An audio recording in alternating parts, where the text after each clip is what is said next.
Hello मेरे प्यारे से दोस्तों, जैसा कि हमने पिछले एपिसोड में देखा था कि ट्रायल लैंड के अंदर शी हाओ की फाइट युआन फैंग से हो जाती है, जहां पे शी हाओ ने बहुत ही बुरी तरीके से युआन फैंग और उसके साथियों को धो डाला था। और जब युआन फैंग शी हाओ के ऊपर अपने स्पीयर से अटैक करता है, शी हाओ उसके स्पीयर को अपनी पावर से रिफाइन करके उसे खुद अपनी बॉडी के अंदर एब्जॉर्ब कर लेता है और एक काफ़ी पावरफुल अटैक करके शी हाओ ने युआन फैंग के दो साथियों को वहीं पे मौत के घाट उतार दिया था। अब रह जाता है सिर्फ और सिर्फ युआन फैंग, जो कि अपने चारों ही तरफ स्पिरिचुअल शील्ड बना करके खुद को प्रोटेक्ट करने की कोशिश करता है, मगर शी हाओ फैंग के स्पिरिचुअल शील्ड के ऊपर लातों घूसों की बरसात करके उसकी हालत खराब कर देता है और एक लंबी जंप लगा करके अपनी दाओ इमॉर्टल स्वॉर्ड को शी हाओ समन करके युआन फैंग की स्पिरिचुअल शील्ड के ऊपर अटैक करने के लिए तैयार हो चुका था।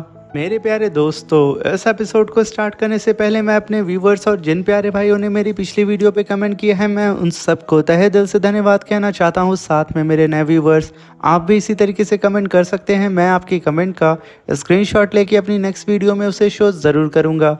और साथ में इस वीडियो का लाइक एम 2000 है तो प्लीज़ इसे कंप्लीट कर दीजिएगा और कमेंट ज़रूर करिएगा। अब बिना देर किए मेरे प्यारे दोस्तों, इस एपिसोड को आपके लिए स्टार्ट करते हैं। और आप लोग किस सीरीज से मेरी इस एनिमे सीरीज़ को देख रहे हैं, कमेंट बॉक्स में हमें ज़रूर बताइएगा।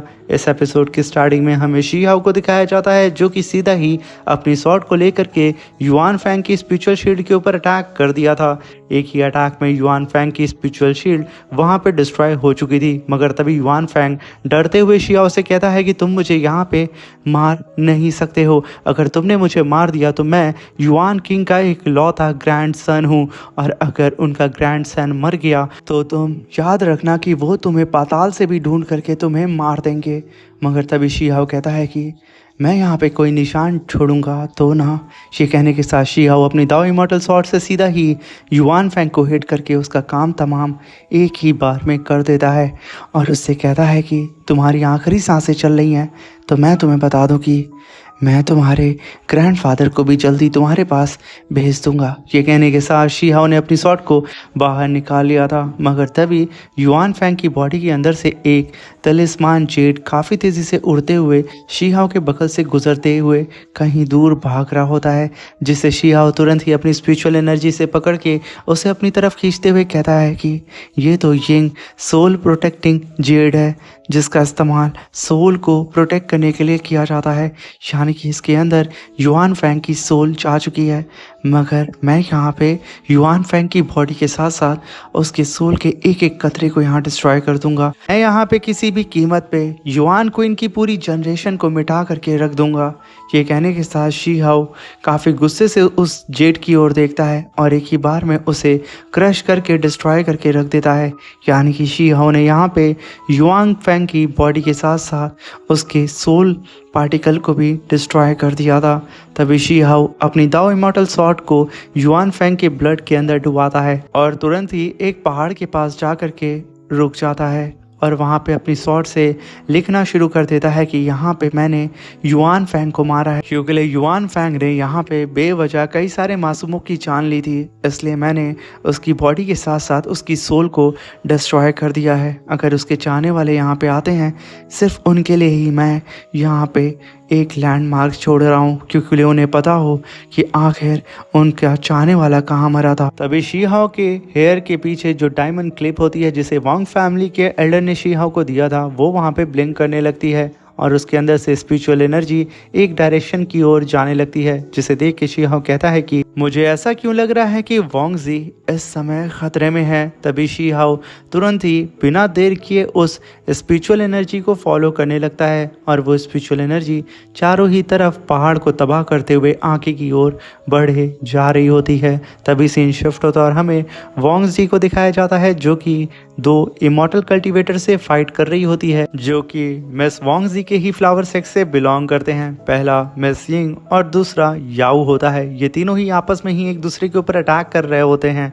तभी वहाँ पे शी हाओ की एंट्री होती है और वो नीचे से ही कहता है कि क्या मैं आकर के कुछ मदद करूँ। तभी वहाँ पे मिस वोंगजी कहती हैं कि नहीं, तुम वहीं पे रहो, क्योंकि ये जो फाइट हो रही है इसमें तुम बेवजह इन्वॉल्व मत हो, इसे मैं पर्सनली हैंडल कर लूँगी। तभी वहाँ पे एंट्री होती है फ्लावर सेक्ट के एक और मेंबर की, जिसका नाम जुआन क्विन होता है। वो आते के साथ अपने स्पिरिचुअल एनर्जी को रिलीज करता है। ये देख करके मिस वोंगजी भी तुरंत अपनी स्पिरिचुअल एनर्जी को रिलीज करती हैं और इन दोनों की ही स्पिरिचुअल एनर्जी आपस में जा करके टकराती है और एक काफ़ी खतरनाक हमें ब्लास्ट भी देखने को मिलता है। अभी वहाँ पे जुआन कुन कहता है कि फेरी वोंगजी, आप तो माइंड अटैक करने में काफ़ी ज़्यादा माहिर है, मगर अगर आप चाहें तो आप मुझे फॉलो कर सकती हैं, मैं आपको तोइज्म के कुछ लेसन्स को पढ़ा ही सकता हूँ। और तभी हम देखते हैं जुआन क्विन के आने की वजह से प्रिंसेस जिंग और ताऊ वो दोनों ही एक दूसरे से फाइट करना बंद कर देते हैं और वो चारों ही अब एक दूसरे से दूर जाके खड़े हो चुके थे। तभी वहाँ पे नीचे खड़ा शी हाओ आसमान की ओर देखते हुए कहता है कि ये चारों ही फ्लावर सेक्ट से बिलोंग करते हैं और आज इन लोगों की फाइट भी मुझे देखने को मिल रही है। इस मौके को तो मैं यहाँ पे खो नहीं सकता हूँ। ये कहने के साथ शी हाओ वहाँ पे नीचे ही खड़े होकर के इन लोगों की फाइट के नज़ारे लेना स्टार्ट कर देता है। तभी वहाँ पे मिस वोंगजी कहती हैं कि जुआन कुन, तुम्हें क्या लगता है कि तुम एक ग्रेट डिसाइबल हो और तुम्हें सिर्फ यहाँ पे तोइज्म के लेसन्स आते हैं? अगर तुम कुछ सीखना ही चाहते हो तो तुम मेरे पैर पे आके गिरो, हो सके कि मैं तुम्हें कुछ सिखा दूं। ये कहने के साथ वो अपनी पावर को रिलीज़ करने लगती हैं। ये देख करके जुआन क्विन भी अपनी पावर को रिलीज करते हुए हैंड साइन से एक काफ़ी पावरफुल 10,000 लीफ सॉर्ड एरे को समन करने लगता है। और जुआन क्विन के अटैक को देख करके प्रिंसेस वोंगजी तुरंत ही अपने अटैक को समन करने के साथ साथ सीधा ही उस जुआन क्विन के ऊपर अटैक कर देती हैं। उस अटैक को अपनी तरफ आता हुआ देख करके जुआन क्विन भी अपने 10,000 लीफ एरे से सीधा ही मिस वोंगजी के ऊपर अटैक कर देता है और ये दोनों ही अटैक जब आपस में टकराते हैं तो आसमान में हमें काफ़ी खतरनाक स्पिरिचुअल ब्लास्ट देखने को मिलता है। और तभी शी हाओ उन चारों ही कल्टीवेटर को देखते हुए कहता है कि आखिर ये लोग बेवजह ही आपस में फाइट क्यों कर रहे हैं? आखिर इन लोगों के बीच में ऐसी भी क्या दुश्मनी है जो कि ये लोग एक दूसरे के खून के प्यासे हैं? तभी हम वहाँ पे मिस वोंगजी को देखते हैं जो कि गुस्से में आते ही जुआन क्विन से कहती हैं कि तुमने बहुत बड़ी गलती कर दी मेरे रास्ते में आकर के। ये कहने के साथ वो अपने सितार को समन करती हैं और सीधा ही उस जुआन क्विन से कहती हैं कि अब तुम मरने के लिए तैयार हो जाओ। ये कहने के साथ वो अपने सितार को बजाना शुरू कर देती हैं जिसके अंदर से हाई अमाउंट में प्योर आइस ऑरा निकल रहा होता है। और तभी हम देखते हैं कि मिस वोंगजी के पीछे एक जायंट सा ड्रैगन आइस पैलेस अपीयर हो चुका था और सिर्फ इस आइस पैलेस की आने की वजह से चारों ही तरफ मिस वोंगजी का आइस ऑरा फैल रहा होता है और उनके पीछे आइस ड्रैगन आके खड़ा हो चुका था जो कि सीधा ही उस जुआन क्विन को देख करके दहाड़ना शुरू कर देता है। मगर यहाँ पे तो जुआन क्विन को कोई भी फर्क पड़ता ही नहीं है। वो मुस्कुराते हुए मिस वोंगजी से कहता है कि क्या तुम यहाँ पे मुझे इस सितार से मारोगी? ये कहने के साथ वो अपने ग्रीन लोटस डोमेन को समन करता है जहाँ पे उसके ग्रीन लोटस डोमेन के अंदर कई सारे बम्बू फॉरेस्ट अपीयर हो जाते हैं। और तभी वहाँ पे जुआन क्विन अपने ग्रीन फॉरेस्ट बीस्ट को समन करता है जो कि आते के साथ मिस वोंगजी के ऊपर देख कर दहाड़ना शुरू कर देता है। तभी वहाँ पे जुआन क्विन कहता है कि तुम्हें क्या लगता है कि तुम यहाँ पे वोंगजी अपने सितार से मुझे मार सकती हो?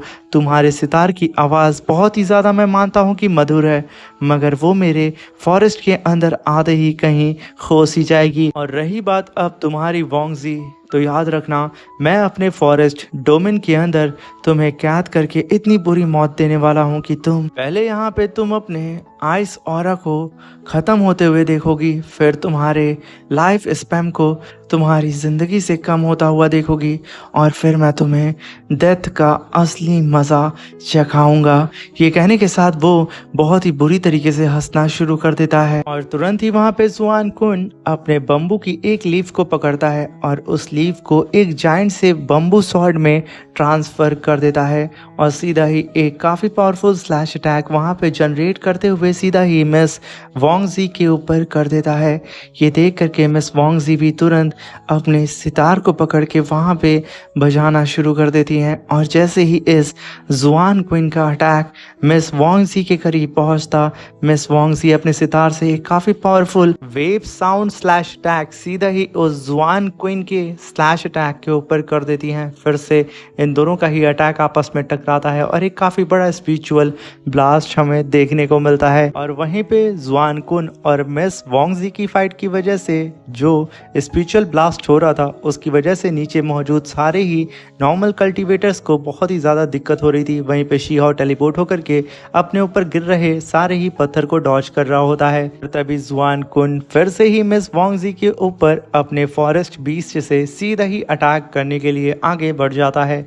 ये देख करके मिस वोंगजी मुस्कुराते हुए फिर से अपने सितार को प्ले करते हुए अपने ड्रैगन को हैंडल करते हुए सीधा ही जुआन क्विन के बीस्ट के ऊपर अपने ड्रैगन से अटैक कर देती हैं और एक ब्लास्ट के साथ इन दोनों के ही स्पिरिचुअल बीस्ट वहां पे डिस्ट्रॉय हो चुके थे। वहीं पे प्रिंसेस यिंग और याओ वो दोनों ही एक दूसरे के ऊपर काफी घातक अटैक किए जा रहे होते हैं और वहीं पे नीचे खड़ा शी हाओ आसमान में देख करके कहता है कि मुझे लगता है कि ये चारों ही अब यहाँ पे एक दूसरे को मार करके ही सांस लेने वाले हैं। ये कहने के साथ वो फिर से इन लोगों की फाइट को एंजॉय करने लगता है। तभी मिस यिंग और वो याओ वो दोनों ही एक दूसरे के ऊपर अटैक करके कॉम्बैट फाइट में काफ़ी करीब आ चुके थे, मगर जब उन लोगों की नज़र जहाँ पे जुआन कुन के ऊपर पड़ती है उन लोगों ने आंखों ही आंखों में कुछ और बातें कर ली थी, इसलिए वो लोग पीछे हटते हैं और मिस यांग अपने स्पिरिचुअल रिबन से सीधा ही जुआन कुन के ऊपर अटैक कर देती हैं। इस अटैक को जुआन कुन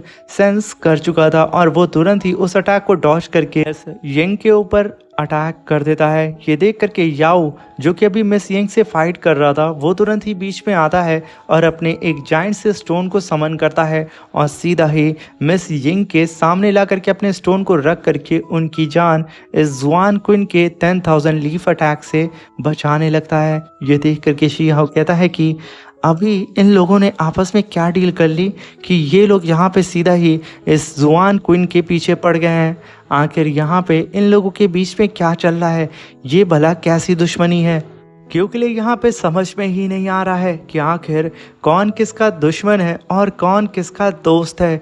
क्योंकि पल भर में ये लोग एक दूसरे के दुश्मन बनते हैं तो पल भर में ये लोग आपस में ही एक अलायंस को बना करके एक दूसरे के ऊपर ही अटैक करना शुरू कर देते हैं। और वहीं पे शी हाओ खुद को भी टेलीपोर्ट होकर के इधर उधर हट करके खुद को भी आसमान से गिर रहे स्टोन से बचा रहा होता है। तभी हम वहाँ पे जुआन कुन को देखते हैं जो कि फिर से काफ़ी पावरफुल अटैक करने के लिए तैयार हो चुका था प्रिंसेस यिंग और याओ के ऊपर करने के लिए। अभी वहाँ पे प्रिंसेस यिंग याओ से कहती हैं कि तुम यहाँ पे जुआन कुन को थोड़ा देर होल्ड करो।